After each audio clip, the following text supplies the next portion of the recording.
Hey, Happy New Year, everybody. As you can see, I'm filming right now just with my Christmas suit on. So obviously, I'm filming this a year earlier than now. Last year. This is last year for me. Wow, all right. So, Happy New Year. We're going to start off with Chapter 8 in Social Studies. It is a very good summary and basic explanation of the Revolutionary War and how a country was born. It doesn't get enough specifics, I think, so we'll add another week on, just like we usually do, with some more detailed chapters. But right now, this is a very good summary chapter. It kind of gives you the groundwork, okay? It gives you the Declaration of Independence and some of the major battles and things like that. And some of the important ways other people contributed, not just the white men of the Sons of Liberty. Women contributed, African Americans contributed, kids contributed. So it was a lot more than just the men you see out there. But frankly, it was mostly the men, but everyone contributed their part. And again, the reason why it was mostly the men is they were the only ones allowed to have important positions. That doesn't mean they were, necessarily better. So we're going through that and learning all about our great patriot leaders around the country and how our country was born so we could have freedom. And now we can start spreading it out to everyone. And speaking of my holiday, I want to spread the cheer to everybody. And let's have a great holiday. Let's have a great New Year. I hope you had a great holiday season and vacation. And now back to work. All right. All right, enjoy. Chapter 8. A new country is born. In 1776, Thomas Jefferson and other leaders wrote the Declaration of Independence. The American Revolution began in the year 1775. At first, Americans were fighting the British because they wanted more freedom. American leaders wrote to King George. They asked him to let Americans write their own laws in Parliament. But King George would not give Americans more freedom. So, in 1776, many Americans decided that they wanted the colonies to become independent. Independent means free. Americans decided to tell the world that the colonies no longer belonged to Great Britain. In 1776, Thomas Jefferson and 4 other leaders were asked to write the Declaration of Independence. The Declaration of Independence was an important paper. It said, "All men are created equal." This means that all people are just as important as a king. The Declaration said all people should have freedom. It also said that the 13 colonies were an independent nation.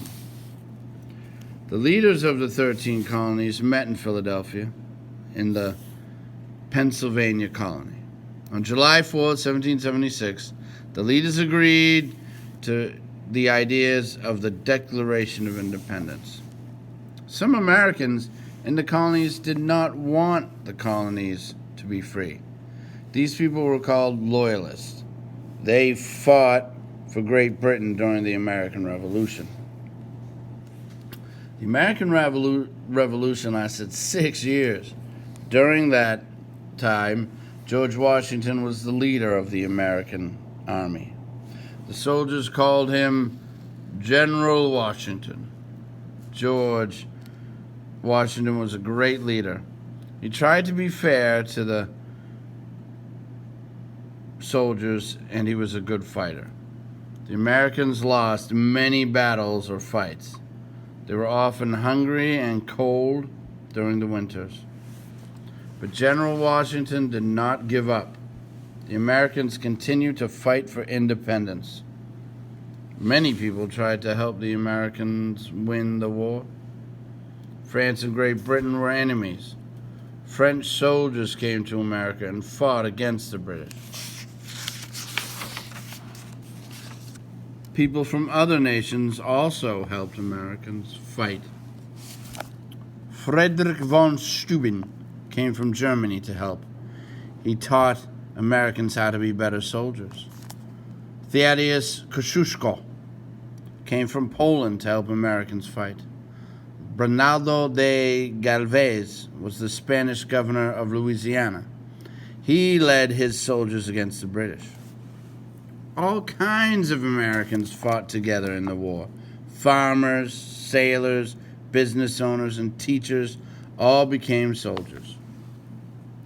About 5,000 African Americans fought against the British. They fought in every important battle.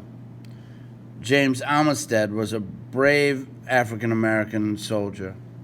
He was a spy for the Americans.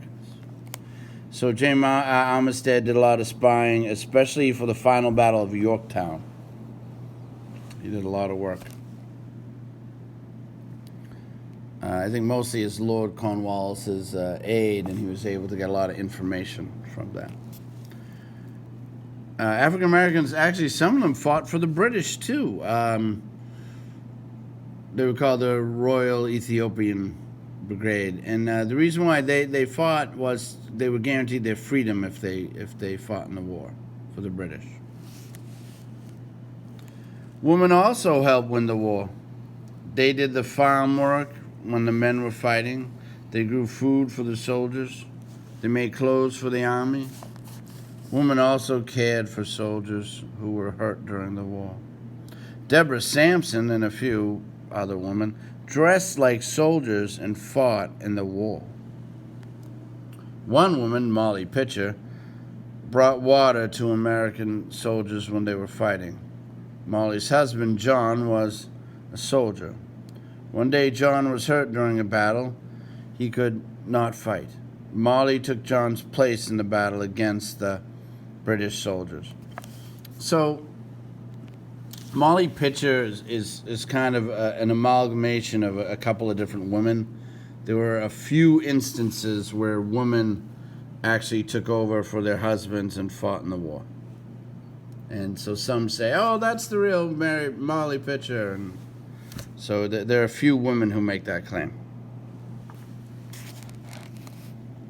Haym Salomon was a Jewish American who helped the Americans win.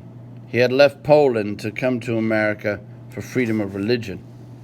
Haym Salomon worked hard and became rich. He knew the American army had little money. The soldiers did not have enough food, clothes, or guns. Some soldiers did not even have shoes. Haym Salomon gave most of his money to the American army. The soldiers bought food, guns, shoes, and clothes with this money. The American Revolution ended in 1781.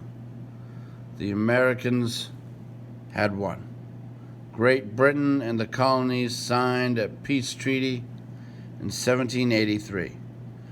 People in other countries learned how the Americans won their fight for freedom. Soon people in other countries wanted more freedom too. After the war was over, the 13 colonies were independent. The 13 colonies became 13 states. The Americans called their new country the United States of America. During the war, American leaders had written laws for the United States, but there were problems with those laws. In 1787, American leaders decided to write new laws for their country. In Chapter 11, you will learn how those new laws helped the nation grow. So, very quick summary of the American Revolution.